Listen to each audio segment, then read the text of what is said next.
ಸನ್ಮಾನ್ಯ ಸಭಾಧ್ಯಕ್ಷರೇ, ಅತ್ಯಂತ ಪ್ರಮುಖವಾದಂಥ ವಿಷಯ ಏನು ಕೇಂದ್ರ ಸರ್ಕಾರದ ಸಹಭಾಗಿತ್ವ ಏನಿದೆ ಈ ಒಂದು ಒಕ್ಕೂಟದ ವ್ಯವಸ್ಥೆಯಲ್ಲಿ ಅದರ ಬಗ್ಗೆ ತಾವು ಚರ್ಚೆ ತಗೊಂಡಿರೋದನ್ನು ಸ್ವಾಗತ ಮಾಡ್ತಾ, ಸನ್ಮಾನ್ಯ ಸಭಾಧ್ಯಕ್ಷರೇ, ಇವತ್ತು ಕರ್ನಾಟಕ ರಾಜ್ಯದಿಂದ ಒಟ್ಟಾರೆ ತೆರಿಗೆ ಆಗಿರ್ಬೋದು, ಸೆಸ್ ಆಗಿರ್ಬೋದು, ಈ ಎಲ್ಲ ಮೂಲಗಳಿಂದ ಕೇಂದ್ರ ಸರ್ಕಾರಕ್ಕೆ ಹತ್ತತ್ರ 5 ಲಕ್ಷ ಕೋಟಿ ರೂಪಾಯಿಗಳನ್ನ ಕರ್ನಾಟಕ ರಾಜ್ಯದ ಸರ್ಕಾರದ ಕಡೆಯಿಂದ ನಾವು ಕಳಿಸ್ತಾ ಇದ್ದೀವಿ ಸಭಾಧ್ಯಕ್ಷರೇ. ಈಗಾಗಲೇ ಶಿವಲಿಂಗೇಗೌಡಣ್ಣ ಅವರು ಹೇಳಿದಂಗೆ GST ಪ್ರಾರಂಭ ಆದಾಗಿಂದ ಕೂಡ ರಾಜ್ಯಕ್ಕೆ ಸಂಪನ್ಮೂಲಗಳನ್ನ ಸೃಜನೆ ಮಾಡೋಕ್ಕೆ ಅವಕಾಶಗಳು ಸಾಕಷ್ಟು ಕಡಿಮೆ ಆಗಿ ಕೇಂದ್ರ ಸರ್ಕಾರದಿಂದ ಬರೋಂಥ ಅನುದಾನಗಳ ಮೇಲೆ ಆಧಾರಿತವಾಗಿ ಇವತ್ತು ಸರ್ಕಾರಗಳು ನಡೀತಾ ಇದೆ ಸಭಾಧ್ಯಕ್ಷರೇ.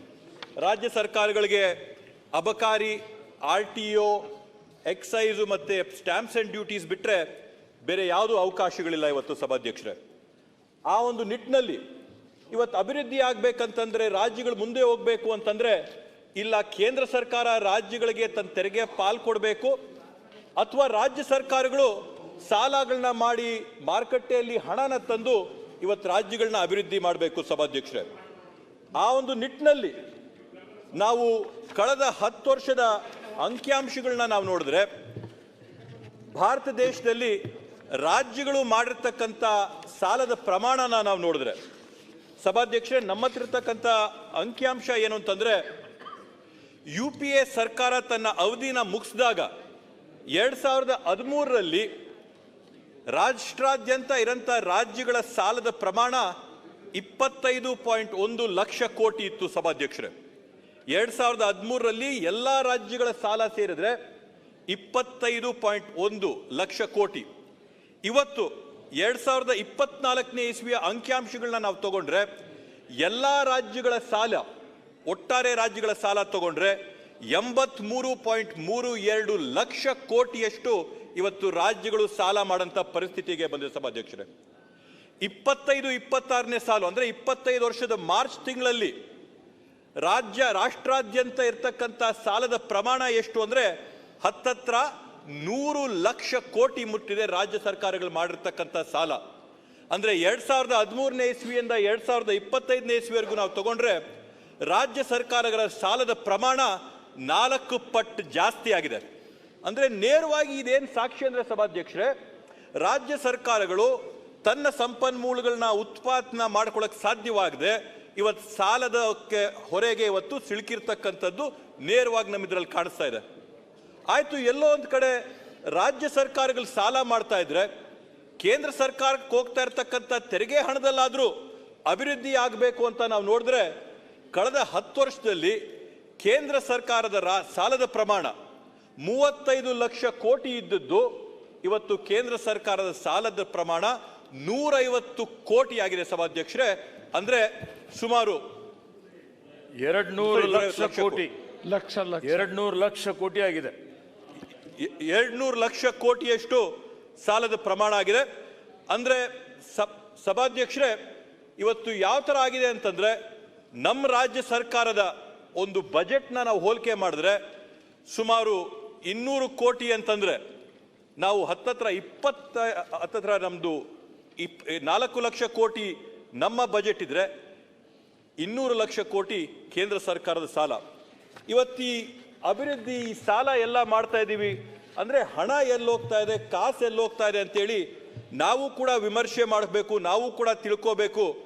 ಈ ಕಾಸು ರಾಜ್ಯ ಸರ್ಕಾರ ಕಟ್ತಾ ಇರ್ತಕ್ಕಂಥ ತೆರಿಗೆ ಸೆಸ್ಗಳ ಕಾಸು ಎಲ್ಲಿ ಹೋಗ್ತಾ ಇದೆ, ಕೇಂದ್ರ ಸರ್ಕಾರ ಮಾಡ್ತಾ ಇರ್ತಕ್ಕಂಥ ಸಾಲದ ಕಾಸು ಇವತ್ತೆಲ್ಲಿ ಹೋಗ್ತಾ ಇದೆ ಅಂತೇಳಿ ನಾವು ಅಂಕಿಅಂಶಗಳನ್ನ ತೆಗೆದು ನೋಡಿದ್ರೆ ಸಭಾಧ್ಯಕ್ಷರೇ, 2024-25ನೇ ವರ್ಷದಲ್ಲಿ ಉತ್ತರ ಪ್ರದೇಶ ರಾಜ್ಯದ ಬಜೆಟಿನ ಗಾತ್ರ 7,36,438 ಕೋಟಿ ಸಭಾಧ್ಯಕ್ಷರೇ. ಆದರೆ ಕೇಂದ್ರ ಸರ್ಕಾರದಿಂದ ಈ ಬಾರಿ ತೆರಿಗೆ ಪಾಲು ಮತ್ತೆ ಕೇಂದ್ರದಿಂದ ಪುರಸ್ಕೃತ ಯೋಜನೆಗಳ ಪಾಲು ಸೇರಿದ್ರೆ ಒಟ್ಟಾರೆ ಉತ್ತರ ಪ್ರದೇಶಕ್ಕೆ ಕೇಂದ್ರ ಸರ್ಕಾರದಿಂದ ಬಂದಿರತಕ್ಕಂಥದ್ದು 3,20,17 ಕೋಟಿ ಸಭಾಧ್ಯಕ್ಷರೇ. ಅಂದ್ರೆ UP ಬಜೆಟ್ ಗಾತ್ರದಲ್ಲಿ 44.27% ಅಷ್ಟು ಕೇಂದ್ರ ಸರ್ಕಾರ UP ಸರ್ಕಾರಕ್ಕೆ ಪಾಲು ಕೊಡ್ತಾ ಇದೆ. ಅದೇ ರೀತಿಯಲ್ಲಿ ನಾವು ಮಾತಾಡ್ಕೊಳ್ತಾ ಬರ್ತಾ ಇದ್ರೆ ಅಭಿವೃದ್ಧಿ ಆಗಿರ್ತಕ್ಕಂಥ ರಾಜ್ಯ ಅನ್ಕೊಂತೀವಿ. ಕೇಂದ್ರ ಸರ್ಕಾರಕ್ಕೆ ದೊಡ್ಡ ಮಟ್ಟದಲ್ಲಿ ತೆರಿಗೆ ಕೊಡಂತ ರಾಜ್ಯ ಅಂತ ಅನ್ಕೋತೀವಿ. ಮಹಾರಾಷ್ಟ್ರ ರಾಜ್ಯದ ಬಜೆಟಿನ ಗಾತ್ರ 6,69,491 ಕೋಟಿ ಮಹಾರಾಷ್ಟ್ರ ರಾಜ್ಯಕ್ಕೆ ಇವತ್ತು ಸಿಗ್ತಾ ಇರ್ತಕ್ಕಂಥದ್ದು ಕೇಂದ್ರದ ತೆರಿಗೆ ಕಡೆಯಿಂದ 1,29,769 ಕೋಟಿ ರೂಪಾಯಿಗಳ ಸಭಾಧ್ಯಕ್ಷರೇ. ಅಂದರೆ ಮಹಾರಾಷ್ಟ್ರಕ್ಕೆ ತನ್ನ ಬಜೆಟ್ ಗಾತ್ರದಲ್ಲಿ 19.38% ಕಾಂಟ್ರಿಬ್ಯೂಷನ್ನು ಕೇಂದ್ರ ಸರ್ಕಾರದಿಂದ ಬರ್ತಾ ಇದೆ. ಗುಜರಾತ್ ಮಾಡೆಲ್ ಅಂತ ನಾವು ಕೇಳಿಸ್ಕೊತಾ ಇದ್ದೀವಿ. ಗುಜರಾತ್ಗೆ ಕೇಂದ್ರ ಸರ್ಕಾರದಿಂದ ಬರೋಂಥದ್ದು 18.58%. ಬೇರೆ ಬೇರೆ ರಾಜ್ಯಗಳು ಮಧ್ಯಪ್ರದೇಶ ಹೇಳಿದ್ರೆ 39.49, ರಾಜಸ್ಥಾನ ಹೇಳಿದ್ರೆ 23.46. ಇವೆಲ್ಲವಕ್ಕೂ ಹೋಲಿಸಿದ್ರೆ ಸಭಾಧ್ಯಕ್ಷರೇ, ಕರ್ನಾಟಕಕ್ಕೆ ಇವತ್ತು ಕೇಂದ್ರ ಸರ್ಕಾರದಿಂದ ಬರ್ತಾ ಇರ್ತಕ್ಕಂಥ ಪಾಲೆಷ್ಟು ಅಂತಂದ್ರೆ, ನಮ್ಮ ಬಜೆಟ್ ಅಲ್ಲಿ ತೆರಿಗೆ ಪಾಲಲ್ಲಿ 44,485, ಕೇಂದ್ರ ಪುರಸ್ಕೃತ ಯೋಜನೆಗಳಲ್ಲಿ 15,300, ಒಟ್ಟಾರೆ 59,785 ಕೋಟಿ ಮಾತ್ರ ಕರ್ನಾಟಕ ರಾಜ್ಯಕ್ಕೆ ಬರ್ತಾ ಇರೋದು. ನಮ್ಮ ಬಜೆಟ್ ಗಾತ್ರಕ್ಕೆ ಹೋಲಿಕೆ ಮಾಡಿದ್ರೆ ಇದು ಬರೀ 16.09% ಆಫ್ ಕರ್ನಾಟಕದ budget is coming from central government. ಅಂದರೆ ಸಭಾಧ್ಯಕ್ಷರೇ, ದೊಡ್ಡ ಮಟ್ಟದಲ್ಲಿ ಇದು ಕೇಂದ್ರ ಸರ್ಕಾರದಿಂದ ಕರ್ನಾಟಕ ರಾಜ್ಯಕ್ಕೆ ಆಗ್ತಾ ಇರ್ತಕ್ಕಂಥ ತಾರತಮ್ಯ ಅಂತೇಳಿ ನಾವೆಲ್ಲರೂ ಕೂಡ ಒಟ್ಟಾರೆ ಒಪ್ಪಬೇಕಾಗ್ತದೆ. ಆ ಪಾರ್ಟಿ ಈ ಪಾರ್ಟಿ ಅಂತ ಹೇಳುತ್ತದ್ದಲ್ಲ, ಒಟ್ಟಾರೆ ನಾವೆಲ್ಲರೂ ಕೂಡ ಯಾವ ರೀತಿಯಲ್ಲಿ ಉತ್ತರ ಪ್ರದೇಶ ಆಗಿರ್ಬೋದು, ಮಹಾರಾಷ್ಟ್ರ ಆಗಿರ್ಬೋದು, ಗುಜರಾತ್ ಆಗಿರ್ಬೋದು, ಮಧ್ಯಪ್ರದೇಶ ಆಗಿರ್ಬೋದು, ರಾಜಸ್ಥಾನ ಎಲ್ಲೆಲ್ಲ ಬಿಜೆಪಿ ಸರ್ಕಾರಗಳಿವೆ, ಆ ಸರ್ಕಾರಗಳಿರ್ತಕ್ಕಂಥ ರಾಜ್ಯಗಳಿಗೆ ನೀವು ಯಾವ ತೆರಿಗೆ ಪಾಲನ ಕೇಂದ್ರ ಸರ್ಕಾರದ ಪಾಲನ ಕೊಡ್ತಾ ಇದ್ದೀರೋ ಆ ರೀತಿಯಾದಂಥ ಪಾಲನ ಕರ್ನಾಟಕ ರಾಜ್ಯಕ್ಕೂ ಕೂಡ ಕೊಡಿ ಅಂತ ಈ ಸಂದರ್ಭದಲ್ಲಿ ಒಕ್ಕೊರಲಿನಿಂದ ನಾವೆಲ್ಲರೂ ಕೂಡ ಮನವಿ ಮಾಡಬೇಕು. ಶಿವಲಿಂಗೇಗೌಡನವರು ತಂದಿರತಕ್ಕಂಥ ಪ್ರಸ್ತಾಪ ಶ್ವೇತಪತ್ರನ ಹೊರಡಿಸಲೇಬೇಕು ಅಂತ ಈ ಸಂದರ್ಭದಲ್ಲಿ ನಾನು ನಮ್ಮ ಎಲ್ಲ ಸದಸ್ಯರಲ್ಲಿ ಮನವಿ ಮಾಡಿಕೊಡ್ತೀನಿ. ಸಭಾಧ್ಯಕ್ಷರೇ, ಮತ್ತೊಂದು ದೊಡ್ಡ ಚರ್ಚೆ ನಡೀತಾ ಇತ್ತು ಇಲ್ಲಿ. ಗ್ಯಾರಂಟಿಗಳಿಂದ ರಾಜ್ಯ ದಿವಾಳಿ ಆಗಿದೆ, ಗ್ಯಾರಂಟಿಯಿಂದ ರಾಜ್ಯ ಅಭಿವೃದ್ಧಿ ಆಗಿಲ್ಲ, ಗ್ಯಾರಂಟಿಯಿಂದ ಪುಕ್ಕಟ್ಟೆ ಬಾಗಿಗಳನ್ನ ನೀವು ಕೊಡ್ತಾ ಇದ್ದೀರಾ, ನಿಮ್ಮ ಎಲೆಕ್ಷನ್ ಘೋಷಣೆ ಅಂತ ಕೇಳಿ ಕೇಳಿ ನಮಗೆ ಸಾಕಾಗೋಗಿದೆ. ಸಭಾಧ್ಯಕ್ಷರೇ, ವಿರೋಧ ಪಕ್ಷದವರು ಸ್ಪಷ್ಟವಾಗಿ ಹೇಳಬೇಕು, ನಿಮಗೆ ಗ್ಯಾರಂಟಿ ಯೋಜನೆಗಳು ಬೇಕಾಗಿದೆಯಾ ಬೇಡ ಅಂತೇಳಿ. ನಾವಂತೂ ನಮ್ಮ ನಿಲುವಿನಲ್ಲಿ ಸ್ಪಷ್ಟವಾಗಿದ್ದೀವಿ. ಗ್ಯಾರಂಟಿ ಯೋಜನೆಗಳನ್ನ ತಂದಿದ್ದೀವಿ, ಅದರಿಂದ ರಾಜ್ಯದ ಪ್ರಜೆಗಳಿಗೆ ಅನುಕೂಲ ಆಗುತ್ತೆ, ಅದನ್ನು ಖಂಡಿತವಾಗಿ ಕೂಡ ನಾವು ಮುಂದುವರಿಸ್ತೀವಿ ಅಂತೇಳಿ. ಅದಕ್ಕೆ ಪ್ರಮುಖವಾದಂಥ ಸಾಕ್ಷಿ ಏನಂತಂದ್ರೆ ಸಭಾಧ್ಯಕ್ಷರೇ, ಇವತ್ತು ಮೊಟ್ಟ ಮೊದಲನೇ ಬಾರಿಗೆ ದೇಶಾದ್ಯಂತ ಯಾವುದಾದ್ರೂ ಒಂದು ರಾಜ್ಯದಲ್ಲಿ ಪರ್ ಕ್ಯಾಪಿಟಾ ಇನ್ಕಮ್ 2 ಲಕ್ಷಕ್ಕಿಂತ ಜಾಸ್ತಿ ಆಗಿದೆ ಅಂತಂದ್ರೆ ಅದು ನಮ್ಮ ಕರ್ನಾಟಕ ರಾಜ್ಯ ಮಾಡಿರ್ತಕ್ಕಂಥ ಸಾಧನೆ ಅಂತ ಹೆಮ್ಮೆಯಿಂದ ಹೇಳ್ಕೊತೀನಿ. ಸಭಾಧ್ಯಕ್ಷರೇ, ಇವತ್ತು 2 ಲಕ್ಷ ರೂಪಾಯಿಗಿಂತ ಜಾಸ್ತಿ ಪರ್ ಕ್ಯಾಪಿಟಾನ ಸಾಧನೆ ಇವತ್ತು ಕರ್ನಾಟಕ ರಾಜ್ಯ ಮಾಡಿದೆ. 1ನೇ ಸ್ಥಾನದಲ್ಲಿದ್ದೀವಿ ಸಭಾಧ್ಯಕ್ಷರೇ. ಇವತ್ತು ದೇಶಾದ್ಯಂತ 2ನೇ ಸ್ಥಾನದಲ್ಲಿ ನೋಡಿದ್ರೆ ತಮಿಳುನಾಡಿದೆ. ಸುಮಾರು 10,000 ರೂಪಾಯಿ ನಮಗೆ ಅವರಿಗೆ ವ್ಯತ್ಯಾಸ ಇದೆ ಪರ್ ಕ್ಯಾಪಿಟಾ ಇನ್ಕಮ್ ಅಲ್ಲಿ. ಸಭಾಧ್ಯಕ್ಷರೇ, ಇದಕ್ಕೆ ಪ್ರಮುಖವಾದಂಥ ಕಾರಣ ನಾನು ಹೇಳ್ತೀನಿ. ನಾವು ಕೊಟ್ಟಿರ್ತಕ್ಕಂಥ ಪಂಚಭಾಗ್ಯಗಳಿಂದ, ನಾವು ಕೊಟ್ಟಿರ್ತಕ್ಕಂಥ 5 ಗ್ಯಾರಂಟಿಗಳಿಂದ ಒಂದು ಕುಟುಂಬಕ್ಕೆ ಕನಿಷ್ಠ ಪ್ರತಿ ತಿಂಗಳು ಪ್ರತಿ ವರ್ಷ 60,000 ರೂಪಾಯಿ ಅಷ್ಟು ಅನುಕೂಲ ನಮ್ಮ ಗ್ಯಾರಂಟಿ ಯೋಜನೆಗಳಿಂದ ಆಗ್ತದೆ. ಆ ಕಾರಣದಿಂದ ಇವತ್ತು ನಾವು ಈ ರೀತಿಯಾದಂಥ ಪರ್ ಕ್ಯಾಪಿಟಾ ಇನ್ಕಮ್ನ ನಾವು ಸಾಧನೆ ಮಾಡಕ್ಕೆ ಸಾಧ್ಯ ಆಗಿದೆ. ಸಭಾಧ್ಯಕ್ಷರೇ, ಆ ಪರ್ ಕ್ಯಾಪಿಟಾ ಇನ್ಕಮ್ ಹಿಂದೆ ಇನ್ನ ಕೆಲವೊಂದು ಅಂಕಿಅಂಶಗಳಿವೆ. ಸಭಾಧ್ಯಕ್ಷರೇ, ಇವತ್ತು ದೇಶಾದ್ಯಂತ ಇನ್ಫ್ಲೇಷನ್ ಅಂತ ಪದನ ನಾವು ಬಳಸ್ತೀವಿ. ಸಭಾಧ್ಯಕ್ಷರೇ, ಅಂದರೆ ಹಣದೊಬ್ಬರ ಏನಾಗ್ತಾ ಇದೆ, ಇನ್ಫ್ಲೇಷನ್ನು ಯಾವ ಥರದಲ್ಲಿ ಬೇರೆ ಬೇರೆ ರಾಜ್ಯಗಳಲ್ಲಿ ಇನ್ಫ್ಲೇಷನ್ ಯಾವ ಥರ ಇದೆ ಅಂತೇಳಿ. ಕರ್ನಾಟಕ ರಾಜ್ಯದಲ್ಲಿ ಇವತ್ತು ಭಾಗ್ಯಗಳನ್ನ ಕೊಟ್ಟ ನಂತರ ನಮ್ಮ ರಾಜ್ಯದಲ್ಲಿ ಆಗ್ತಾ ಇರ್ತಕ್ಕಂಥ ಅಭಿವೃದ್ಧಿನ ನೋಡಿದ್ರೆ ಕರ್ನಾಟಕ ರಾಜ್ಯದ ಇನ್ಫ್ಲೇಷನ್ ಅಂಕಿಅಂಶಗಳು ಸಭಾಧ್ಯಕ್ಷರೇ ಇವತ್ತು 2.73, ಇನ್ಫ್ಲೇಷನ್ ಇಸ್ 2.73% ಸಭಾಧ್ಯಕ್ಷರೇ. ಒಂದು ಎಕಾನಮಿ ಆರೋಗ್ಯಕರವಾಗಿರಬೇಕು ಅಂತಂದ್ರೆ ಇನ್ಫ್ಲೇಷನ್ ಆವರೇಜು 2% ಇಂದ 6% ಮಧ್ಯ ಇರಬೇಕು. ಅಂದ್ರೆ ಕರ್ನಾಟಕ ರಾಜ್ಯ ಹತ್ರ ಆಪ್ಟಿಮಲ್ ಇನ್ಫ್ಲೇಷನ್ ಏನಿದೆ 4% ಇನ್ಫ್ಲೇಷನ್, ಆ 4% ಇನ್ಫ್ಲೇಷನ್ ಹತ್ರ ಕರ್ನಾಟಕ ರಾಜ್ಯದ ಪರಿಸ್ಥಿತಿ ಇದೆ ಸಭಾಧ್ಯಕ್ಷರೇ. ಆದರೆ ಅದೇ ನಾವು ಬೇರೆ ರಾಜ್ಯಗಳಿಗೆ ಸೇರಿದ್ರೆ, ಬೇರೆ ರಾಜ್ಯಗಳಿಗೆ ಹೋಲಿಕೆ ಮಾಡಿದ್ರೆ, ಈಗ ತಾನೇ ನಾನು ತಮಗೇನು ಅಂಕಿಅಂಶಗಳನ್ನ ಕೊಟ್ಟೆ, ಕೇಂದ್ರ ಸರ್ಕಾರ ದೊಡ್ಡ ಪ್ರಮಾಣದಲ್ಲಿ ಸಹಾಯ ಮಾಡ್ತಾ ಇರ್ತಕ್ಕಂಥ ರಾಜ್ಯಗಳಲ್ಲಿ ಆ ರಾಜ್ಯಗಳ ಹಣದುಬ್ಬರದ ಒಂದು ರೇಟ್ ನೋಡಿದ್ರೆ, ಇನ್ಫ್ಲೇಷನ್ ಪರ್ಸೆಂಟ್ ನೋಡಿದ್ರೆ, ಬಿಹಾರದಲ್ಲಿ ಇನ್ಫ್ಲೇಷನ್ ಇಸ್ -0.1%. ಅಂದರೆ ಅದರ ಸಂಕೇತ ಏನಂತಂದ್ರೆ ಬಿಹಾರ ರಾಜ್ಯದಲ್ಲಿ ಇವತ್ತು ಜನಕ್ಕೆ ವಸ್ತುಗಳನ್ನ ಕೊಂಡ್ಕೊಳ್ಳೋಕ್ಕೂ ಕೂಡ ಶಕ್ತಿ ಇಲ್ಲ. ಅದೇ ಥರದಲ್ಲಿ ಏನು ಒಡಿಶಾಲ್ಲಿ ನಾವು ನೋಡಿದ್ರೆ -0.3% ಇನ್ಫ್ಲೇಷನ್. ಅಸ್ಸಾಂನ ಒಂದು ರಾಜ್ಯವಾಗಿ ನಾವು ನೋಡಿದ್ರೆ -0.61%. ಉತ್ತರ ಪ್ರದೇಶನ ನಾವು ನೋಡಿದ್ರೆ 0.05% ಸಭಾಧ್ಯಕ್ಷರೇ. ಈ ರೀತಿಯಲ್ಲಿ ಈ ಎಲ್ಲ ರಾಜ್ಯಗಳಲ್ಲಿ ಕೂಡ ಎಕಾನಮಿಗಳು ಡೆಡ್ ಆಗಿ ಯಾವುದೇ ಒಂದು ಅಭಿವೃದ್ಧಿ ಇಲ್ಲದೆ ಕೇಂದ್ರ ಸರ್ಕಾರ ಇವತ್ತು ನಮ್ಮ ತೆರಿಗೆಯನ್ನು ತಗೊಂಡೋಗಿ ಆ ರಾಜ್ಯಗಳನ್ನ ಅಭಿವೃದ್ಧಿ ಮಾಡಿ ಇವತ್ತು ನಮಗೆ ತಾರತಮ್ಯ ಮಾಡ್ತಾ ಇರ್ತಕ್ಕಂಥದ್ದು ಎದ್ದು ಕಾಣುತ್ತೆ ಸಭಾಧ್ಯಕ್ಷರೇ. ಆದ್ದರಿಂದ ಇದನ್ನ ಈ ಕೂಡಲೇ ಸರಿ ಮಾಡಿ ರಾಜ್ಯಕ್ಕೆ ಬರಬೇಕಾದಂಥ ತನ್ನ ತೆರಿಗೆಯ ಪಾಲನ ಕೊಡಿಸಂತ ಕೆಲಸನ ಮಾಡಬೇಕು ಸಭಾಧ್ಯಕ್ಷರೇ. ಮುಂದುವರೆದು ಇವತ್ತೇನೊಂದು ಕಡೆ ತೆರಿಗೆಯ ಪಾಲು ಬರ್ತಾ ಇಲ್ಲ, ನಮಗೂ ಕೂಡ ಟ್ಯಾಕ್ಸ್ ಹಾಕಕ್ಕಾಗ್ತಾ ಇಲ್ಲ. ಹೋಗ್ಲಿ, ಕರ್ನಾಟಕ ರಾಜ್ಯದಲ್ಲಿ ಉದ್ಯೋಗಗಳಾದರೂ ಸೃಷ್ಟಿಯಾಗಲಿ ಅಂತೇಳಿ ನಾವೆಲ್ಲರೂ ಕೂಡ ಸಾಕಷ್ಟು ಪ್ರಯತ್ನಗಳು ಮಾಡ್ತಾ ಇದೀವಿ ಸಭಾಧ್ಯಕ್ಷರೇ. ಸುಮಾರು 25 ವರ್ಷದ ಹಿಂದೆಗಡೆ ಅಟಲ್ ಬಿಹಾರಿ ವಾಜಪೇಯಿ ಜಿ ಅವರು ಬಂದು ಇಲ್ಲಿ ಇಂಟರ್ನ್ಯಾಷನಲ್ ಏರ್ಪೋರ್ಟ್ ಅಲ್ಲಿ ಉದ್ಘಾಟನೆ ಮಾಡಿದಂಥ ಸಂದರ್ಭದಲ್ಲಿ ಒಂದು ಮಾತಂದ್ರು, ವಿಶ್ವದ ನಾಯಕರು, ಎಲ್ಲ ಥರದ ನಾಯಕರುಗಳಾಗಿರ್ಬೋದು, ಇಂಡಸ್ಟ್ರಿಯಲ್ ಆಗಿರ್ಬೋದು, ರಾಜಕಾರಣಿಗಳಾಗಿರ್ಬೋದು, ಯಾರೇ ಆಗಿರ್ಬೋದು, ಮೊಟ್ಟ ಮೊದಲನೇದಾಗಿ ಬೆಂಗಳೂರಲ್ಲಿ ಇಳಿದು ಬೆಂಗಳೂರಿಂದ ದೇಶಾದ್ಯಂತ ಬೇರೆ ಬೇರೆ ಕಡೆಗಳಿಗೆ ಓಡಾಡ್ತಾರಂತೇಳಿ ಇವತ್ತೇನೊಂದು ಕಲ್ಪನೆ ಇಟ್ಕೊಂಡಿದ್ರು, ಏನೊಂದು ಆಶೆ ಇಟ್ಕೊಂಡಿದ್ರು ಅವ್ರು 25 ವರ್ಷದಿಂದ, ಅದು ಇವತ್ತು ವಾಸ್ತವವಾಗಿದೆ. ಬೇರೆ ಬೇರೆ ವಿದೇಶಗಳಿಂದ ದೇಶಗಳಿಂದ ಬರಂತ ಬಂಡವಾಳ ಹೂಡಿಕೆದಾರರೆಲ್ಲರೂ ಕೂಡ ಮೊಟ್ಟ ಮೊದಲನೇದಾಗಿ ಎಲ್ಲಾದರೂ ಬಂದರೆ ಅದು ಬೆಂಗಳೂರು ನಗರಕ್ಕೆ ಅಂತೇಳಿ ನಾವು ಹೆಮ್ಮೆಯಿಂದ ಹೇಳ್ಕೋಬಹುದು ಸಭಾಧ್ಯಕ್ಷರೇ.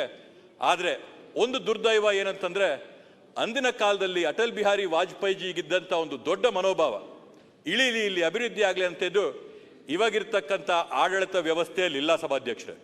ಯಾರಾದರೂ ದೊಡ್ಡ ಉದ್ಯಮಿ ಬಂಡವಾಳದಾರ ಬಂದು ಬೆಂಗಳೂರಲ್ಲಿ ನಾವೇನಾದರೂ ಮಾಡ್ತೀವಿ ಅಂತಂದ್ರೆ ದೊಡ್ಡ ಕಚೇರಿಯಿಂದ ಅವ್ರ ಫೋನ್ ಕಾಲ್ ಬರ್ತದೆ ಅವ್ರಿಗೆ, ಇಲ್ಲ ನೀವೇನಾದರೂ ಬೇರೆ ರಾಜ್ಯಗಳಿಗೆ ಹೋಗ್ಬೇಕು, ನೀವು ಗುಜರಾತ್ಗೆ ಹೋಗ್ಬೇಕು, ನೀವು ಆಸಾಮ್ಗೆ ಹೋಗ್ಬೇಕು, ನೀವು ಒರಿಸ್ಸಾಗೆ ಹೋಗ್ಬೇಕು ಅಂತೇಳಿ ಅವ್ರ ಮೇಲೆ ಹೆದರಿಕೆ ಬರ್ತದೆ, ಬೆದರಿಕೆ ಬರ್ತದೆ, ಅವ್ರ ಮೇಲೆ ಒತ್ತಡ ಬರ್ತದೆ. ಇವತ್ತು ಕೇಂದ್ರ ಸರ್ಕಾರ ನಮಗೆ ತೆರಿಗೆಯನ್ನು ಕೊಡದರೆ ಪರವಾಗಿಲ್ಲ, ಹೋಗ್ಲಿ ನಾವು ಮಾಡಿರ್ತಕ್ಕಂಥ ಬೆಂಗಳೂರಲ್ಲಿರ್ತಕ್ಕಂಥ ಈ ಒಂದು ಇಕೋಸಿಸ್ಟಮ್ ನಾವೇನ್ ಡೆವಲಪ್ ಮಾಡಿದ್ವಿ, ಗಂಭೀರ ಆರೋಪವನ್ನ ಮಾಡ್ತಾ ಇದ್ದಾರೆ ಮನೆ ಸಭಾಧ್ಯಕ್ಷರೇ.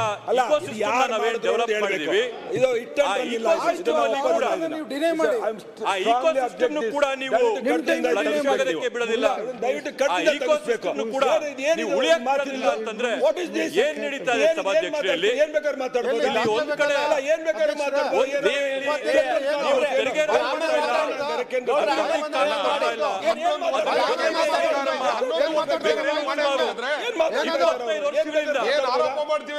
ಅಭಿವೃದ್ಧಿ ಆಗ್ತಾ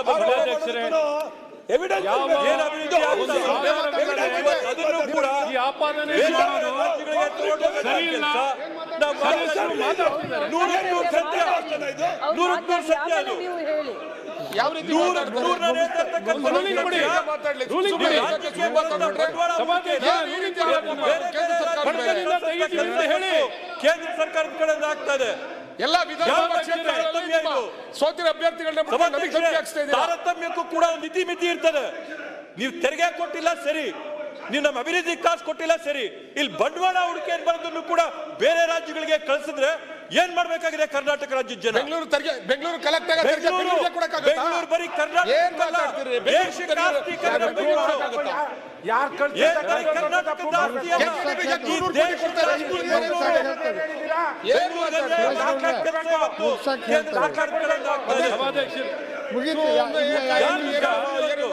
ಅಂತ ಹೇಳಿದ್ರೆ ಸರತ್ತಿನ 5 ನಿಮಿಷ ಮಾಹಿತಿ ಇಲ್ಲದೆ ಇಲ್ಲ. ನೀವು ಕರ್ನಾಟಕ ಸರ್ಕಾರದ್ದು ಬೆಂಗಳೂರು ಅಭಿವೃದ್ಧಿಗೆ ಬೆಂಗಳೂರಿಂದ ಭಾರತದ ಸರ್ಕಾರದ ಮಾಹಿತಿ ಐದು ನಿಮಿಷ ಸಭಾಧ್ಯಕ್ಷ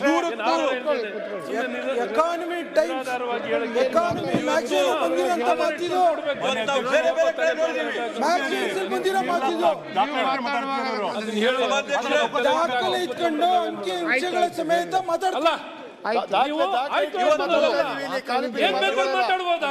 ಅಂಕಿಅಂಶಗಳ ಏನ್ ಬೇಕಾದ್ರೂ ಮಾತಾಡ್ಬೋದು. ನೀವೇನ್ ruling? ಸೆಮಿಕಂಡಕ್ಟರ್ ಅಲ್ಲಿ ಹೋಗ್ತಾ ಇದೆ. ಕಾನೂನುಬದ್ಧವಾಗಿ ಸೆಮಿಕಂಡಕ್ಟರ್ ಇಂಡಸ್ಟ್ರಿಯಲ್ಲಿ ಹೋಗ್ತಾ ನೀವು ಅದ್ರ ಇದೆ. ಪ್ರಕಾರ ಕಾನೂನುಬದ್ಧವಾಗಿ ಮಾತಾಡಿ. ಈ ಸರ್ಕಾರ ಅಂತ ಯಾವ Ecosystem ಇಲ್ದೇ ಇದ್ದ ಯಾವ ಆಧಾರ ನೀವು ಅನ್ಯಾಯ ಮಾಡಿದ್ರೆ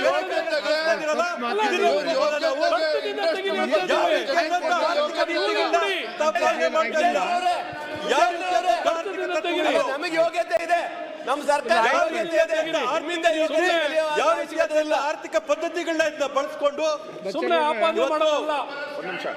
ಇವತ್ತು ಅಧ್ಯಕ್ಷರೇ ಒಂದೇ ನಿಮಿಷ ಅಶೋಕಣ ಅಣ್ಣ ಅಶೋಕಣ ಈಗ ಅಶೋಕಣ ನಾವೇನೇ ಇವತ್ತು ಇರಪ್ಪ ಅಲ್ಲ ಇರೋ ಒಂದು ನಾನು ನಿಮಿಷ ಮಾತಾಡ್ತೀನಿ ಅಣ್ಣ, ಆಮೇಲೆ ನೀವು ಒಂದೇ ಮಾತಾಡಿ. ನಿಮಿಷ ನಾನು ಅಧ್ಯಕ್ಷರೇ ಅಣ್ಣ, ಅಧ್ಯಕ್ಷರೇ ನಾನು yield ಆಗಿಲ್ಲ. ಅಶೋಕಣ. ಅಣ್ಣ, ಕೂತ್ಕೊಳ್ಳಪ್ಪ. ನಾನು ಮುಗಿಸ್ತೀನಿ. ಅಲ್ಲ ಒಂದ್ ನಿಮಿಷ ಅಧ್ಯಕ್ಷರೇ ನಾನು ಮುಗಿಸ್ತೀನಿ ಆಮೇಲೆ ನೀವು ಮಾತಾಡಿ. ಅಧ್ಯಕ್ಷರೇ ಆಯ್ತಾಯ್ತು ನಾನು ಮುಗಿಸ್ತೀನಿ, ಆಮೇಲೆ ಮಾತಾಡಿ. ಆಯ್ತು ಒಂದ್ ನಿಮಿಷ ಅಧ್ಯಕ್ಷರೇ ನಾನು ಹೇಳೋದು ನಾವೇನಾದರೂ ಮುಖ್ಯಮಂತ್ರಿ ಮೇಲೆ ಮಂತ್ರಿ ಮೇಲೆ ಏನಾದರೂ ಇಂಡಿವಿಜುವಲ್ ಗುರುತರ ಆಪಾದನೆ ಏನು ಅವರು ಭ್ರಷ್ಟಾಚಾರನ ಮಾತಾಡಬೇಕಾದ್ರೆ ನಾವು ಫಸ್ಟು ಒಂದು ನೋಟಿಸ್ ಕೊಡ್ಬೇಕು ನಿಮಗೆ, ಕೊಟ್ಟು ನಿಮ್ಮನ್ನ ಕನ್ವಿನ್ಸ್ ಮಾಡಿದ್ಮೇಲೆ ನೀವು ಅನುಮತಿ ಕೊಡ್ತೀರಾ. ಇಲ್ಲಿ ಏಕಾಏಕಿ ಇಲ್ಲಿ ಲಂಚದ ಆಪಾದನೆ ಫೋನ್ ಮಾಡ್ತಾರೆ ನಮಗೆ ಇಲ್ಲಿ ಲಂಚದ ಆಪಾದನೆ ಅಂತ ಹೇಳಿಲ್ಲ. ಇನ್ನೇನು ಮಾತಾಡಿದ್ದು? ಒತ್ತಡ ಅಂತ ಇನ್ನೇನು? ಹೇಳಿದ್ದು. ಅದನ್ನೇ ಹೇಳಿದ್ದು. ಒತ್ತಡಗಳನ್ನ ಹೇರ್ತಾ ಭ್ರಷ್ಟಾಚಾರ ಇದ್ದಾರೆ. ಬೆದರಿಕೆ ಆಗ್ತಾರೆ ಅಂದ್ರೆ ಏನು? ಅದಕ್ಕಿಂತ ದೊಡ್ಡ ಅಪರಾಧ ಅದು. ಒತ್ತಡಗಳನ್ನ ಹೇರಿ. ಬೆದರಿಕೆ ಅಂತ ಹೇಳಿದ್ರೆ ಏನು? ಒತ್ತಡಗಳನ್ನ ಹೇರಿ. ಯಾರು ಹಾಕಿದ್ರು ಹೇಳ್ಬೇಕಲ್ಲ. ಕರ್ನಾಟಕ ರಾಜ್ಯಕ್ಕೆ ನೀವು ಕೊಡ್ಬೇಕು ನೋಟಿಸ್. ಬರ್ಬೇಕಾದಂತ ಯಾವ ಮಂತ್ರಿ ಅನುದಾನಗಳನ್ನ ಬೆದರಿಕೆ ಹಾಕಿದ್ರು ಅಂತ ಬೇರೆ ನೋಟಿಸ್ ಬೇರೆ ಕೊಡ್ಬೇಕು ಕಡೆ ನೀವು. ಹೋಗ್ತಕ್ಕಂಥದ್ದು. ನೋಟಿಸ್ ಕೊಡಿ. ಬೆದರಿಕೆ ಹಾಕಿದ್ರೆ ವಿಡಿಯೋ ಇದ್ರೆ ವಿಡಿಯೋ ಮಾಡಿ, ಫೋನ್ ಕಾಲ್ ಇದ್ರೆ ಫೋನ್ ಕಾಲ್ ಕೊಡಿ. ಮನ್ಸಿಗೆ ಬಂದಾಗ ಹುಚ್ಚುಚ್ಚರ ರೀತಿ ಮಾತಾಡಕ್ ಆಗ್ತದ ಇದು? ಕರ್ನಾಟಕದಲ್ಲಿ ಪೂರ್ತಿ ಈ ಸಂತೆನ ಇದು? ಕರ್ನಾಟಕದಲ್ಲಿ ನಮಗೆ ಹೇಳಿ, ಬೇಕಾದಂತ ದಯವಿಟ್ಟು ಎಲ್ಲ ತೆಗ್ಸಾಕಿ ಅದನ್ನ. ಅದನ್ನ ಶ್ವೇತಪತ್ರ ಹೊರಡಿಸ್ರಿ. ಇರ್ಬಾರ್ದು. ಶ್ವೇತಪತ್ರ ಹೊರಡಿಸ್ರಿ. ಯಾವ್ಯಾವ ಏನಾದ್ರೂ ನೋಟಿಸ್ ಕೊಡ್ಬೇಕು ಅವರು. ಯಾರ್ಯಾರು ಬಂದು ಈ ಬೆದರಿಕೆ ಫೋನ್ ಹಾಕ್ತಾರೆ ಕೇಂದ್ರ ಸರ್ಕಾರ ಅಂತ ಹೇಳ್ತಾರೆ. ಘಟನೆಗಳನ್ನ ಹೇಳಿದ್ದಾರೆ, ರೆಕಾರ್ಡ್ ಅಲ್ಲಿ ಕಳಿಸಿ ಅದನ್ನ ತೆಗೆಸ್ಬಿಡಿ ದಯವಿಟ್ಟು. ಓಡಿಸಿ ಶ್ವೇತಪತ್ರ. ಕೇಂದ್ರ ಸರ್ಕಾರ ಬೆದರಿಕೆ ಹಾಕುತ್ತೆ ಇಂಡಸ್ಟ್ರೀಸ್ ಅವ್ರಿಗೆಲ್ಲ ಅಂತ ಹೇಳ್ತಾರೆ. ದಯವಿಟ್ಟು ತೆಗೆಸಿ ಇದು ಬೆದರಿಕೆ ಬೇರೆ ಬೇರೆ ಕಡೆ ತೆಗಿತಾರೆ. ಓಕೆ ಓಕೆ ಬೇರೆ ಕಡೆ ಆಯ್ತು ಶರತ್ ಸರ್ವೇ ಮಾತಾಡಿ. ಸರ್ವೇ ಸಾಮಾನ್ಯವಾಗಿ ಮಾನ್ಯ ಸಭಾಧ್ಯಕ್ಷ ಅವ್ರು ಮಾತಾಡ್ಲಿ ಬಿಡಿ. ಸೆಮಿಕಂಡಕ್ಟರ್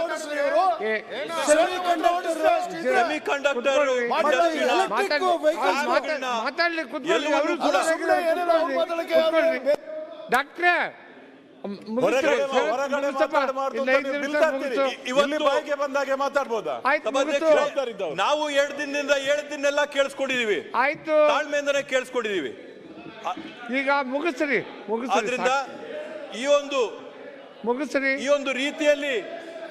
ಒಂದು ರೀತಿಯಲ್ಲಿ ಕೇಂದ್ರ ಸರ್ಕಾರದಿಂದ ನಮ್ಮ ಕರ್ನಾಟಕದ ಸರ್ಕಾರಕ್ಕೆ ಕನ್ನಡಿಗರಿಗೆ ನಿರಂತರವಾಗಿ ಸತತವಾಗಿ ಮಲತಾಯಿ ಧೋರಣೆ ಏನ್ ನಡೀತಾ ಇದೆ, ಈ ಮಲತಾಯಿ ಧೋರಣೆ ಮುಗಿಬೇಕು.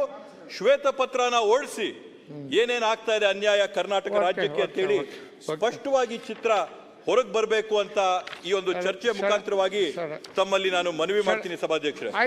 ಸಭಾಧ್ಯಕ್ಷರೇ, ಅದೇ ರೀತಿಯಲ್ಲಿ ಅದೇ ತರದಲ್ಲಿ ಏನ್ ತಾವು ಪ್ರಸ್ತಾಪ ಮಾಡಿದ್ರಿ ಆ ಪ್ರಸ್ತಾಪ ಮಾಡಿದ್ರಲ್ಲಿ ಇವತ್ತೇನ್ ತಾವು ಪ್ರಸ್ತಾಪ ಮಾಡಿದಿರಾ ಆ ಪ್ರಸ್ತಾಪ ಮಾಡಿದ ವಿಷಯದಲ್ಲಿ ಇವತ್ತು ಸಭಾಧ್ಯಕ್ಷರೇ ಏನ್ ಮೆಟ್ರೋನ ಯೆಲ್ಲೋ ಲೈನ್ ಉದ್ಘಾಟನೆ ಆಯ್ತು. ಆ ಮೆಟ್ರೋ ಲೈನ್ ಯೆಲ್ಲೋ ಲೈನ್ ಉದ್ಘಾಟನೆ ಆದಾಗ ನಿಜವಾಗ್ಲೂ ಎಲ್ಲಾ ಕನ್ನಡಿಗರಿಗೂ ಕೂಡ ಒಂದು ಹೆಮ್ಮೆಯ ದಿನ ಸಭಾಧ್ಯಕ್ಷರೇ. ರಾಜ್ಯದ ಇತಿಹಾಸದಲ್ಲಿನೇ ಸುವರ್ಣಾಕ್ಷರಗಳಲ್ಲಿ ಬರಿಬೇಕಾದಂತ ಒಂದು ದಿನ. ಆದ್ರೆ ಅದನ್ನ ಯಾವ ತರದಲ್ಲಿ ಬಿಂಬಿಸಿದ್ದು ಏನಾಯ್ತು ಅಂತ ನಾವು ನೋಡಿದ್ರೆ ಯಾರೋ ತಿಳಿದೇ ಇದ್ದಂಥವ್ರು ಪಾಪ ಲೈನಲ್ಲಿ ಬಂದು ಕೂತಂತವ್ರು ನೋಡಿದಂಥವ್ರು ಏನೋ 100ಕ್ಕೆ 100 ಸಂಪೂರ್ಣವಾಗಿ ಇದ್ರು ಕೇಂದ್ರ ಸರ್ಕಾರದ ಯೋಜನೆ ಇರ್ಬೋದು, ಕೇಂದ್ರ ಸರ್ಕಾರದ ಕಾರ್ಯಕ್ರಮ ಇರ್ಬೋದು ಅಂತ ಅನ್ಕೋಬಹುದು ಸಭಾಧ್ಯಕ್ಷರೇ. ಆದ್ರೆ ತಮ್ಮ ಮುಂದೆ ಅಂಕಿಅಂಶಗಳನ್ನ ನಾನು ಹೇಳಕ್ಕೆ ಬಯಸ್ತೀನಿ ಸಭಾಧ್ಯಕ್ಷರೇ. ಇವತ್ತವರೆಗೂ ಮೆಟ್ರೋ ಯೋಜನೆಗೆ ಖರ್ಚು ಮಾಡಿರ್ತಕ್ಕಂಥ ಹಣ ಅನುದಾನ ಎಷ್ಟು ಅಂತಂದ್ರೆ 59,000 ಕೋಟಿ ರೂಪಾಯಿಗಳು ಸಭಾಧ್ಯಕ್ಷರೇ. ಆ 51,000 ಕೋಟಿ ರೂಪಾಯಿಗಳಲ್ಲಿ ಶರತ್ ರಾಜ್ಯ ಶರತ್, ಸರ್ಕಾರದ ಅದಕ್ಕೆ ಪಾಲು. ನಿಮ್ಮ ಉಪಮುಖ್ಯಮಂತ್ರಿ ಬೆಳ್ಳಿದು ರಾಜ್ಯ ಸರ್ಕಾರದ ಪಾಲು. ಬೆಳ್ಳಿದು ಗಣೇಶ ತಗೊಂಡೋಗಿ ಕೊಟ್ಟಿದ್ದು ರಾಜ್ಯ ಸರ್ಕಾರದ ಅದಕ್ಕೆ ಪಾಲು ಕೊಟ್ಟಿದ್ದು ಎಷ್ಟಂತಂದ್ರೆ ನಿಮ್ಮ ಉಪಮುಖ್ಯಮಂತ್ರಿ ರಾಜ್ಯ ಸರ್ಕಾರದ ಸನ್ಮಾನ ಪಾಲು ಮಾಡಿದ್ದು ಅದಕ್ಕೆ ಪ್ರೈಮ್ ಮಿನಿಸ್ಟರ್ ಬಂದ್ರು ಅಂತ ಕೊಟ್ಟಿದ್ದಪ್ಪ. ಮತ್ತೆ ಅದೇ ಪ್ರೈಮ್ ಮಿನಿಸ್ಟರ್ ರಾಜ್ಯ ಬೈತಾ ಇದ್ದೀರಾ ಸರ್ಕಾರದ ಪಾಲು ಅದೇ ಪ್ರೈಮ್ ಮಿನಿಸ್ಟರ್ ಬೈತಾ ಇದ್ದೀರಾ ಶೇರ್ ಅಂತ ಎಷ್ಟು ಅಂತ ಹೊರಟೋಗ್ತೀರಾ? ಹೇಳ್ತಾವ್ರೆ. ಇವತ್ತು ಏನು, ಗೊಂಬೆ, ಏನ ಬೆಳ್ಳಿ, ಮೆಟ್ರೋ ರತ್ನ ಯೋಜನೆಯಲ್ಲಿ ಎಲ್ಲ ಕೊಡ್ತೀರಾ? ಅಶೋಕಣ್ಣ ಇಲ್ಲಿ ಬಂದು ಬೈದಿಲ್ಲ, ಬೈತೀರಾ? ಶೇರ್ ಎಷ್ಟು ಅಂತ ಹೇಳ್ತಾರೆ. ನಾನು ಟೀಕೆ ಮಾಡೋದಲ್ಲ. ನಾನು ಯಾವ್ದೇ ಕಾರಣ ನಾನು ಬರೀ ಯಾರ ಪಾಲ್ ಎಷ್ಟು ಅಂತ ಹೇಳ್ತಾ ಇದ್ದೀನಿ ಅಷ್ಟೇ. ಯಾರ್ಯಾರ್ದೆಷ್ಟು ಶೇರ್ ಅಂತ ಹೇಳ್ತಾರೆ ಅದು. ಸಭಾಧ್ಯಕ್ಷರೇ, ಅದರಲ್ಲಿ ಸಂಪೂರ್ಣವಾಗಿ ಖರ್ಚು ಮಾಡಿರ್ತಕ್ಕಂಥದ್ದು 59,138.79 ಕೋಟಿ ರೂಪಾಯಿಗಳನ್ನ. ಅದರಲ್ಲಿ ರಾಜ್ಯ ಸರ್ಕಾರದ ಪಾಲ್ ಎಷ್ಟು ಅಂತಂದ್ರೆ 59,669.93 ಅಂತಂದ್ರೆ 87.37% ಪಾಲ್ ಯಾರ್ದಾದ್ರೂ ಇದ್ರೆ ಕರ್ನಾಟಕ ರಾಜ್ಯ ಸರ್ಕಾರದ ಪಾಲದು. ಕರ್ನಾಟಕ ರಾಜ್ಯ ಸರ್ಕಾರದ ಯೋಜನೆ ಇದು. ಸಭಾಧ್ಯಕ್ಷರೇ, ಕೇಂದ್ರ ಸರ್ಕಾರದಿಂದ ನಮಗೆ ಕೊಟ್ಟಿರೋಂಥದ್ದೆಷ್ಟು, ಕೇಂದ್ರ ಸರ್ಕಾರದಿಂದ ನಮಗ್ ಬಂದಿರತಕ್ಕಂಥದ್ದೆಷ್ಟು ಅಂತಂದ್ರೆ 7,468.86 ಕೋಟಿ ಮಾತ್ರ. ಸಭಾಧ್ಯಕ್ಷರೇ, ಮಾತ್ರ ಇವತ್ತು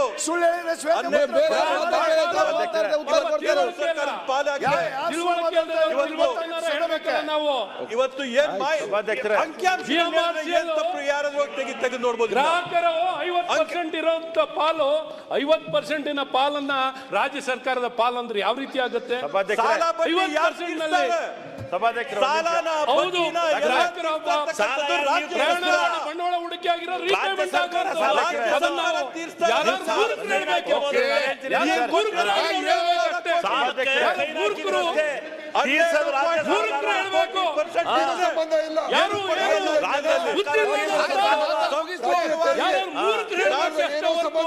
ತಲೆ ಇರೋರು ಆಡಳಿತಗಾರರು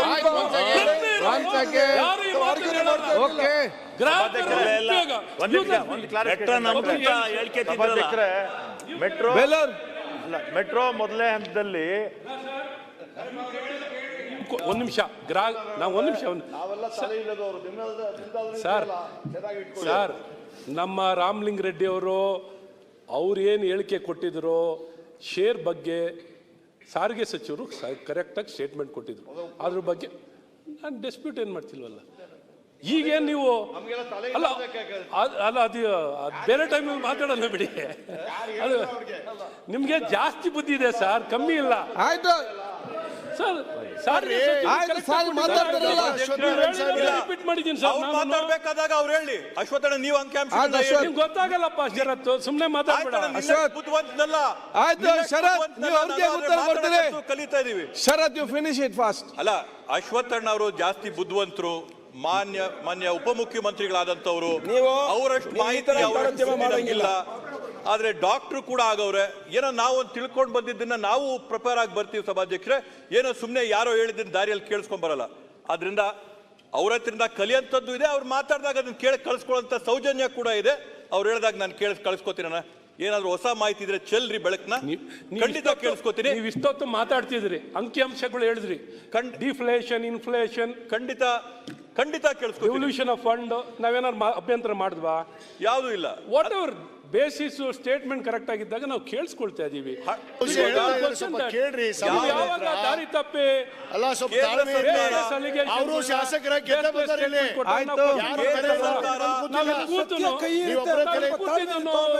ಸುಮ್ನೆ ತಪ್ಪು ಹೇಳಿಕೆ ಅಂತ ಕೇಳಿಸ್ಕೊಂಡು ನಾವು ಸುಮ್ನೆ ನೋಡ್ತಾ ಕೂತ್ಕೊಳ್ಳಿಕ್ ಆಗಲ್ಲ. ಕೇಂದ್ರ ಸರ್ಕಾರ ಶರತ್, ನೀವು ಚೆನ್ನಾಗಿ ತಿಳುವಳಿಕೆ ಇರೋರು, ವಿಷಯ ಗೊತ್ತಿರೋರು, ಮಾತಾಡ್ತಾ ದಾರಿ ತಪ್ಪಾರ್ದು ಅಷ್ಟಕ್ಕೆ. ಇಲ್ಲ, ನಮ್ ಶಿವಲಿಂಗೇಗೌಡರು ಹ್ಯಾಬಿಚುವಲ್ ಬಿಡಿ. ದಾರಿ ತಪ್ಪಲ್ಲ. ಅಶ್ವತ್ಥಣ್ಣ ಕ್ಲಾರಿಫಿಕೇಶನ್ ಕೊಟ್ಬಿಡ್ತೀನಿ.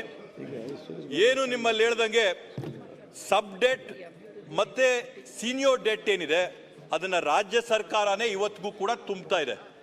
ರಾಜ್ಯ ಸರ್ಕಾರ ಅದರ ಇಂಟ್ರೆಸ್ಟ್ ಕೂಡ ರಾಜ್ಯ ಸರ್ಕಾರ ಕೊಡ್ತಾ ಇದೆ. ಅದರ ಪ್ರಿನ್ಸಿಪಲ್ ಪೇಮೆಂಟ್ ಕೂಡ ರಾಜ್ಯ ಸರ್ಕಾರ ಮಾಡ್ತಾ ಇದೆ. ಕೇಂದ್ರ ಸರ್ಕಾರದಿಂದ ರಾಜ್ಯ ಸರ್ಕಾರ ಅಂತ ಹೇಳ್ಬೇಡಿ, ಬೆಂಗಳೂರಿನ ಜನರು ರಾಜ್ಯ ಸರ್ಕಾರ ಬೆಂಗಳೂರಿನ ಜನರು ಸೆಸ್ ಕೊಟ್ಟಿರೋದು ಆದ್ರಿಂದ ಬೆಂಗಳೂರಿನ ಜನ ಸೆಸ್ ಕೊಟ್ಟಿರೋದು ರಾಜ್ಯ ಸರ್ಕಾರದ ಗ್ರಾಂಟ್ ಬೆಂಗಳೂರಿನ ಜನ ಬೆಂಗಳೂರಿನ ಜನ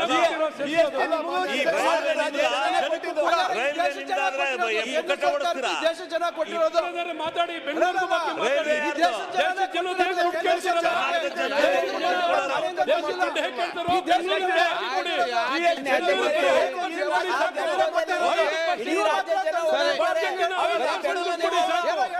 ಬೆಂಗಳೂರಲ್ಲಿ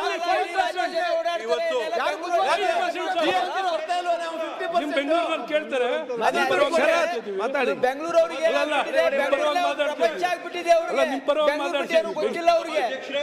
ಅಶ್ವತ್ಥಣ್ಣ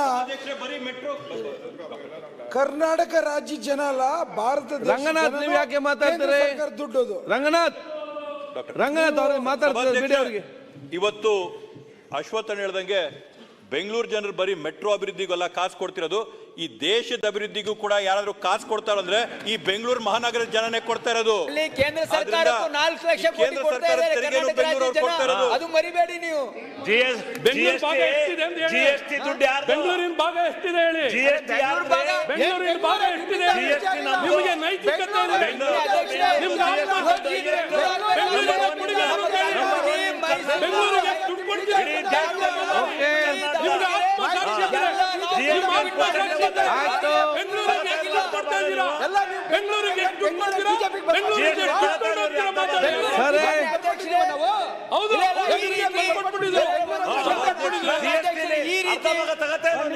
ಬೆಂಗಳೂರಿಗೆ ಇವತ್ತು ಬೆಂಗಳೂರಿಗೆ ದುಡ್ಡು ಹೋಗುತ್ತೆ.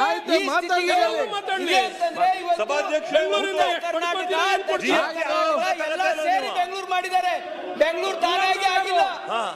ಬೆಂಗಳೂರು ಇದೆ, ಎಲ್ಲರೂ ಸೇರಿ ಗೊತ್ತಿದೆ ಚರ್ಚೆ. ನಾವು ಮಾಡಿದ್ವಿ ಬೆಂಗಳೂರು, ನೀವೇನು ಮಾಡಿಲ್ಲ. ನಾವು ಮಾಡಿದ್ವಿ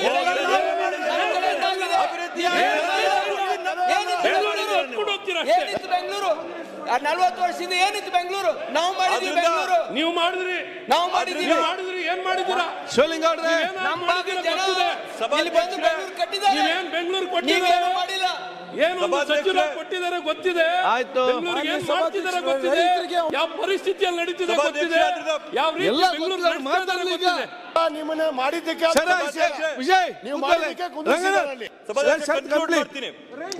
ಶರತ್ ಕಂಪ್ಲೀಟ್ ಮಾಡ್ಲಿ. ನೀವ್ಯಾಕೆ ಎದ್ದು ಮಾತಾಡ್ತೀರಿ ಈಗ? ಅವ್ರು ಮಾತಾಡ್ಲಿ. I am concluding. Let him talk. ಸಭಾಧ್ಯಕ್ಷರೇ, ರಂಗನಾಥ್ ಆಯ್ತು, ಅಲ್ಲೇ ಮಾತಾಡ್ಲಿ. ಈಗ ಅವನಿಗೆ ಮಾತಾಡ್ಲಿಕ್ಕೆ ಬಿಡಿ ಸರ್. ಅಲ್ಲ, ರೈತರಿಗೆ ಅವಮಾನ ಮಾಡ್ತಾವ್ರೆ ಸರ್. ಹಳ್ಳಿ ಜನವೇ ಬೆಂಗಳೂರಿಗೆ ಟ್ಯಾಕ್ಸ್ ಕೊಡ್ತಾ ಇರೋದು ಎಲ್ಲ ಗೊತ್ತಿದ್ದಾರೆ. ಮತ್ತೆ ಯಾಕೆ ಇದನ್ನೆಲ್ಲ ಮಾತಾಡ್ತೀರಿ? ಯಾಕೆ ಇದೆಲ್ಲ ಮಾತಾಡ್ತೀರಿ? ಶರತ್ ಮಾತಾಡಿ. ನಾನು ಕನ್ಕ್ಲೂಡ್ ಮಾಡ್ತೀನಿ. ಏನಿದ್ರಲ್ಲಿ ಕೇಂದ್ರ ಸರ್ಕಾರದ ನಾವೇನ್ ನೋಡಿದೀವಿ ಅಂತಂದ್ರೆ ಯಾಕೆ ನೀವು ಮತ್ತೆ ಮಾತಾಡ್ತೀರಿ? ಸರ್ಕಾರದಿಂದ ಬೆಂಗಳೂರಿಗೆ ಏನ್ ನ್ಯಾಯ ಸಿಕ್ಕಿದೆ ಅಂತ ಹೇಳ್ತಾ ಇರೋದು. ಈ ಸರ್ಕಾರ ಬಂದು 3 ವರ್ಷ ಆಗಿದೆ. ಬೆಂಗಳೂರಿಗೆ ಎಷ್ಟು ದುಡ್ಡು ಕೊಟ್ಟಿದ್ದಾರೆ ಅಂತ ಹೇಳಿ ಮಾತಾಡ್ಲಿ. ಅದೆಲ್ಲ ಹೇಳಾಗದೆ. ಸಭಾಧ್ಯಕ್ಷರೇ, ನಾನು ಒಂದೇ ಹೇಳಿ ಮುಗಿಸ್ತೀನಿ. ಏನಂತಂದ್ರೆ ಮಾತಾಡ್ಲಿ ಶರತ್. ಕಳೆದ ವರ್ಷಗಳಿಂದ ಏನಾಗ್ತಾ ಇದೆ ಅಂತಂದ್ರೆ ಯಾವ್ಯಾವ ಯೋಜನೆ ನಡೀತದೆ, ಯೋಜನೆಗೆಲ್ಲದಕ್ಕೂ ಕೂಡ ಒಂದು ಹೊಸ ನಾಮಕರಣ ಮಾಡೋದ್ ಬಿಟ್ರೆ ಕೇಂದ್ರ ಸರ್ಕಾರದಿಂದ ರಾಜ್ಯ ಸರ್ಕಾರಕ್ಕೆ ಯಾವೊಂದು ಅನುಕೂಲ ಕೂಡ ಆಗಿಲ್ಲ. ಎಲ್ಲಕ್ಕೂ ಕೂಡ PM ಯೋಜನೆ, PM ಅದು, PM ಇದು ಅಂತ ಹೇಳೋದ್ ಬಿಟ್ರೆ ಕಾಸು ಕೊಟ್ಟಿಲ್ಲ, ಅನುಕೂಲನೂ ಮಾಡಿಕೊಟ್ಟಿಲ್ಲ. ರಾಜ್ಯದ ಅಭಿವೃದ್ಧಿ ಬಗ್ಗೆ ಒಂದು ಚೂರು ಕೂಡ ಗಮನ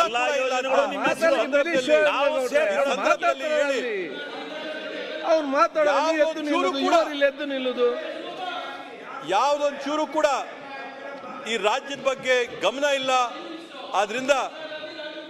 ಆದ್ರಿಂದ ರಾಜ್ಯಕ್ಕೆ ಏನ್ ಪಾಲ್ ಬರಬೇಕಾಗಿದೆ, ರಾಜ್ಯಕ್ಕೆ ಏನ್ ಅಭಿವೃದ್ಧಿ ಆಗಬೇಕಾಗಿದೆ, ಕೇಂದ್ರ ಸರ್ಕಾರ ತನ್ನ ಮಲ್ತಾಯಿ ಧೋರಣೆ ಬಿಡಬೇಕಂದ್ರೆ ಶ್ವೇತಪತ್ರನ ಹೊರಡಿಸಿ, ಆ ಶ್ವೇತಪತ್ರನ 224 ಶಾಸಕರುಗಳು ನಾವು ಹೋಗಿ ಪ್ರಧಾನಮಂತ್ರಿಗಳಿಗೆ, ಕೇಂದ್ರ ಸರ್ಕಾರಕ್ಕೆ ಮನವರಿಕೆ ಮಾಡಿಕೊಂಡು ಕರ್ನಾಟಕ ರಾಜ್ಯ ಸರ್ಕಾರಕ್ಕೆ ತನ್ನ ಹಕ್ಕಾಗಿ ಏನ್ ಬರಬೇಕೋ ಆ ಹಕ್ಕನ್ನು ಕೊಡಿಸಂತ ಕೆಲಸನೂ ಎಲ್ಲರೂ ಒಟ್ಟಾರೆ ಸೇರಬೇಕು ಅಂತ ಮನವಿ ಮಾಡಿ ನನ್ನ ಮಾತುಗಳಿಗೆ ನಾನು ವಿರಾಮ ನೀಡ್ತೀನಿ. ಸಭಾಧ್ಯಕ್ಷರೇ, ಧನ್ಯವಾದಗಳು.